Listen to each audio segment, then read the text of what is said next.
Now, I could just keep going today,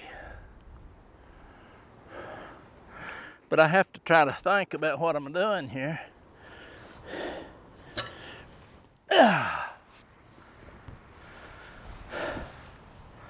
I'm going to sit here just a minute.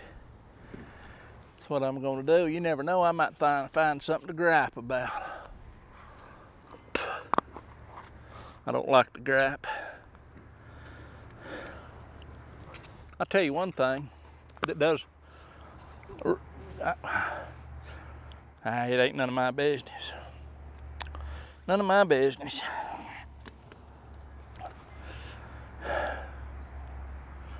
But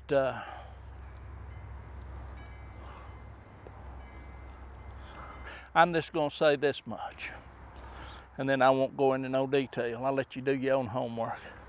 A lot of this nonsense that you're hearing all over YouTube and all over the internet, I would assume you could probably believe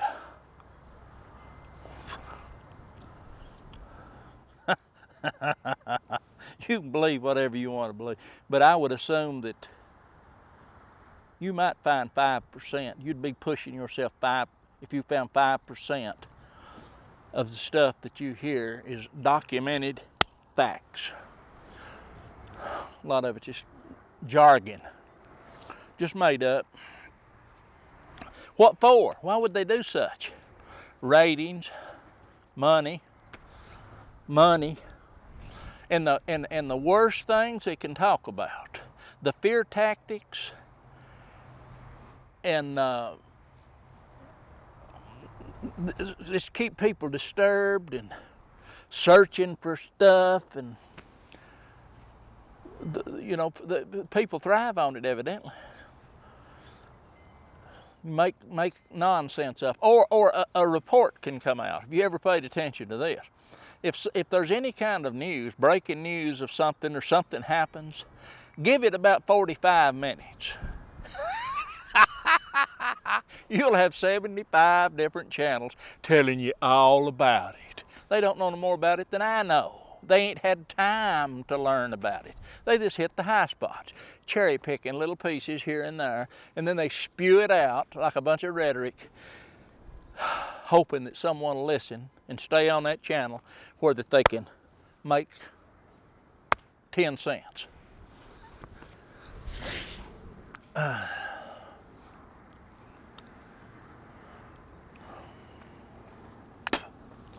That's all I could say.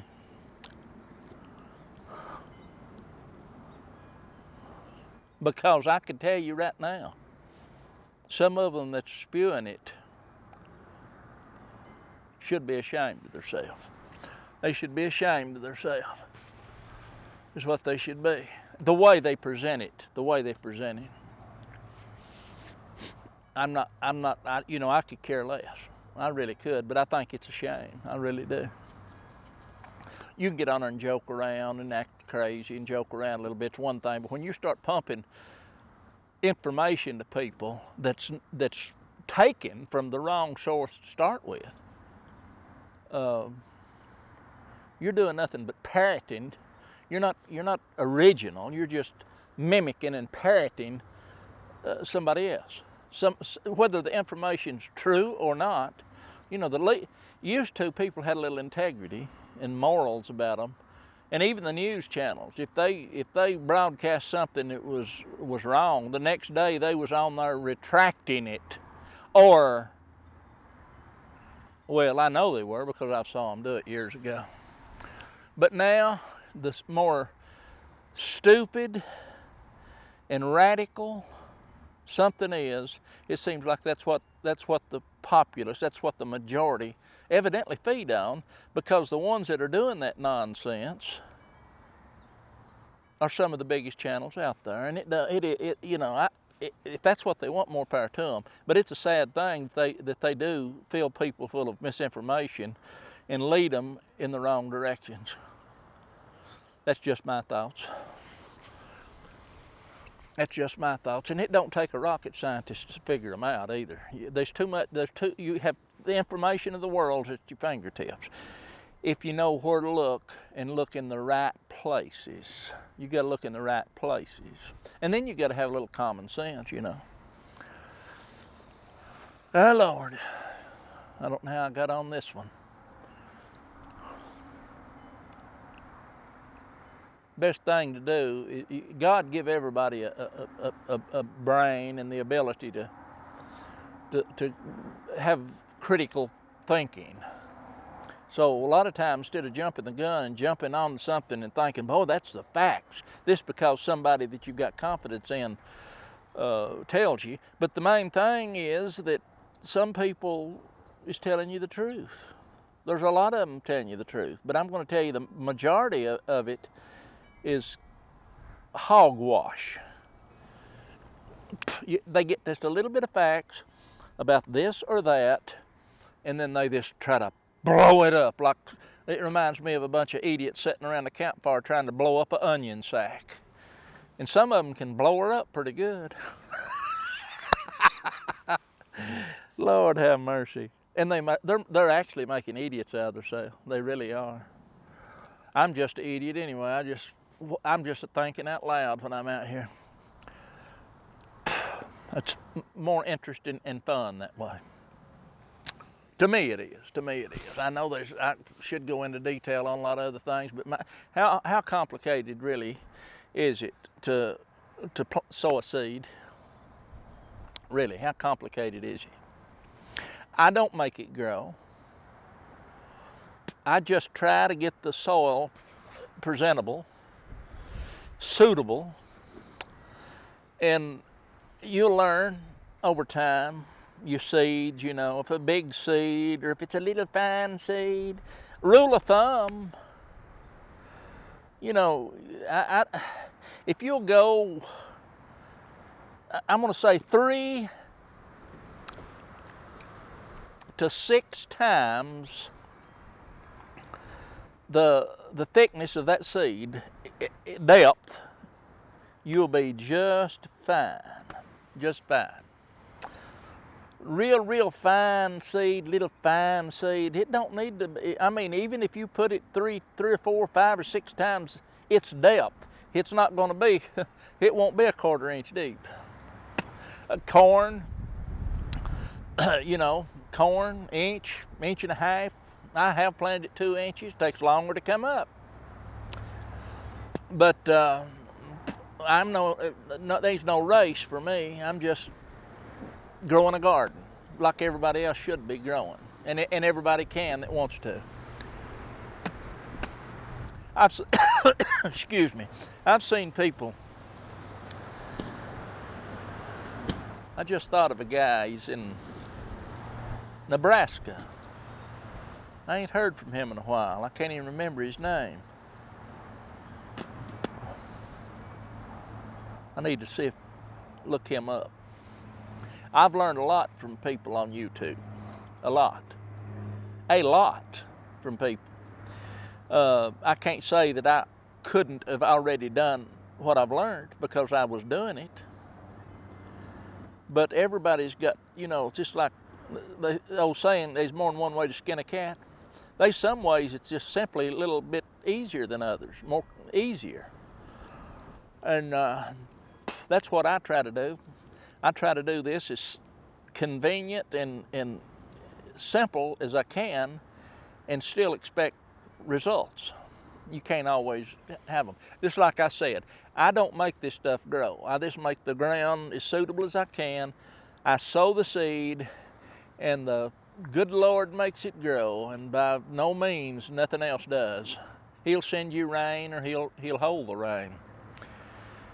And that's just the way it is. That's what I believe, and I'll die believing the same thing. But anyway,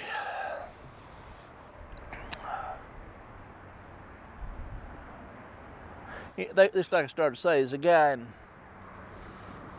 Idaho that I used to watch, and he didn't have no big place to grow gardens and stuff, but he got out and he'd get out and hack with his pockets full of potatoes and whatever. And he wouldn't plant the stuff right beside a road that he knew that it was going to get sprayed with glyphosate or Roundup or 2,4-D or whatever they spray with, that he'd plant stuff. Johnny Appleseed, Johnny Potato Seed. He planted stuff. He planted it, and it growed, and he harvested stuff. So there's a lot of earth around here that you can plant stuff on, and you don't have to even own it. You don't have to own it. And I understand everybody can't. I mean, you can't deprive your jobs that you've got to go in and start trying to raise gardens. And a lot of people have never sowed a seed in their life and wouldn't know how to start. It's not that complicated, by the way. But I understand you can't forsake, you have to weigh it all out, you have to weigh it out. But I think everybody should be able and wise enough, educated enough on the matter to grow some food. And I don't mean food in a little flower pot or going out grazing off the land. If you honestly think that you're going to survive eating violets and plantain, you need to rethink things. I can tell you that right now. But a little here and a little there and a little here and a little there, it helps. It helps. I eat wild edibles a lot. But I'm smart enough, and I'd love to have them if I didn't have nothing else. I mean, if I was out hungry, it'd be very wise to know. It's like these red buds. It's blooming right now. You can eat the buds off them red buds. Pretty tasty. You can make jelly out of them. I seen Tim Farmer making jelly out of it, him and his wife. Of course, sugar's not too swift on a body, but it is good.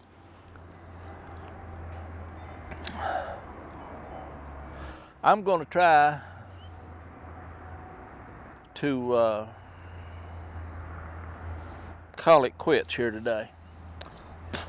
I come out here and just in a few minutes laid off and planted my second row of onions. Yesterday I planted the first row through there.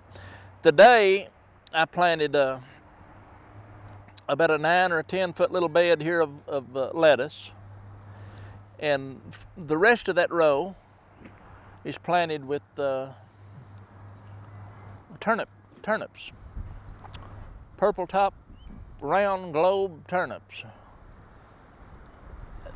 from I think a reliable source. We'll see how they do, and if they germinate and come up, that's fine. If they don't, there'll be no reflection help with the seed company. Multitude of things can happen.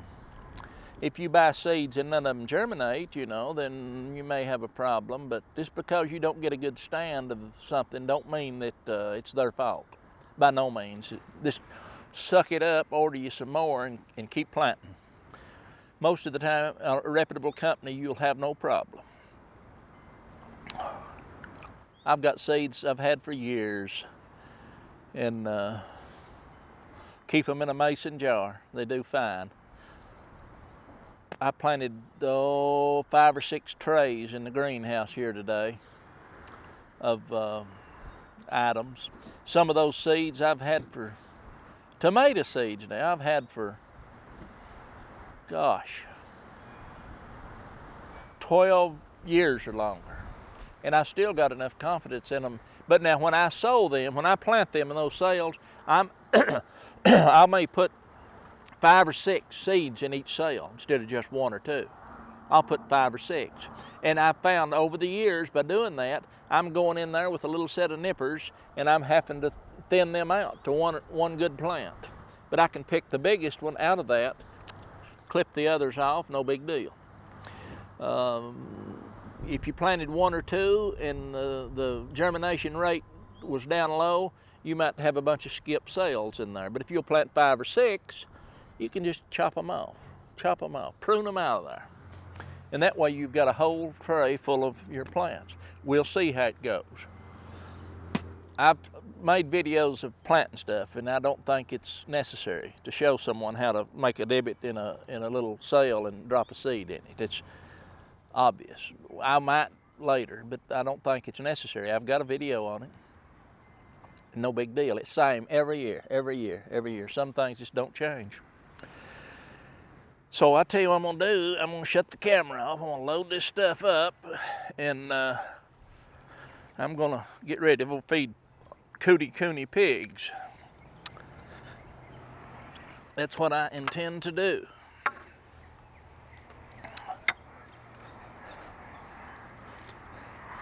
I should keep planting, but I've got to do a little thinking on the garden and where I need to position my crops at. I'm glad I found that stopper for this chair. I need to glue them on there. So 1, 2, 3, 4, yeah, 5 plants here. What I've got in here is okra, collards. I'll just get the camera and bring you over here and show you. I'll just show you what I planted in there, and you'll see what I'm talking about here. I'll turn the camera off or I won't make you drunk. Okay, I'll try to get out of your way here. Now this front of this sail here is nothing in it. This sail right here, and these 836 plants of okra right here. This is collards, greens. This right here, from here up, is Swiss chard. This one is cherry tomatoes. This one is cabbage, and that's cabbage. So that's 1, 2, 3, 4, 5, 6, 6, 12, 24. 24 and 24 little sails of cabbage.